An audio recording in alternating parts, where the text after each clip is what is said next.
عالم مقبل على تحول عظيم، وهاي الكلمة أؤكدها أول ليلة ذكرتها لكم، وأنا أؤكدها وأنا أعني ما أقول.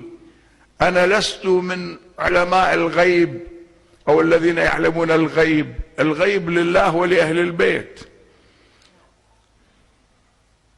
لا، ولا أضرب لكم كما يقول المنجمون، ولست من الوقاتين اللي يوقتون، لا لا لا لا, لا. المسألة أكبر أكبر وأكبر، أنه هذا العام 2023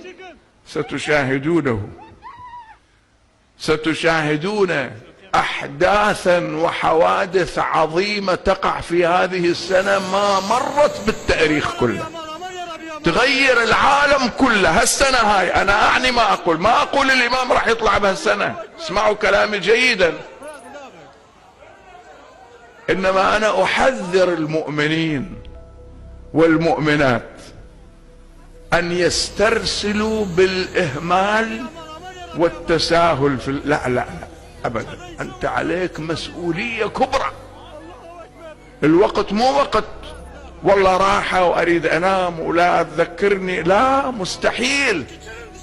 أمامك أحداث جسام، أمامك زلزال يشيب الأطفال، يقول أمير المؤمنين سلام الله عليه، يشيب الأطفال ويقطع الأرض.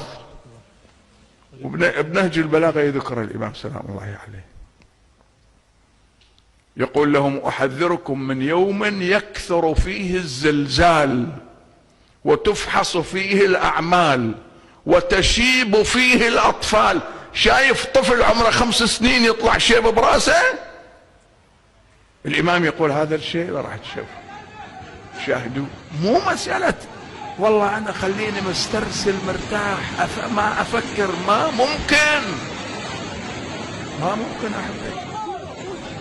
الكون كله ينتظر ظهور إمامك، عندك إمام عظيم الله سبحانه وتعالى ادخره لإصلاح العالم، كل شيء بالوجود ينتظر الإمام، حتى الشمس. هاي الشمس لاحظها، والشمس تجري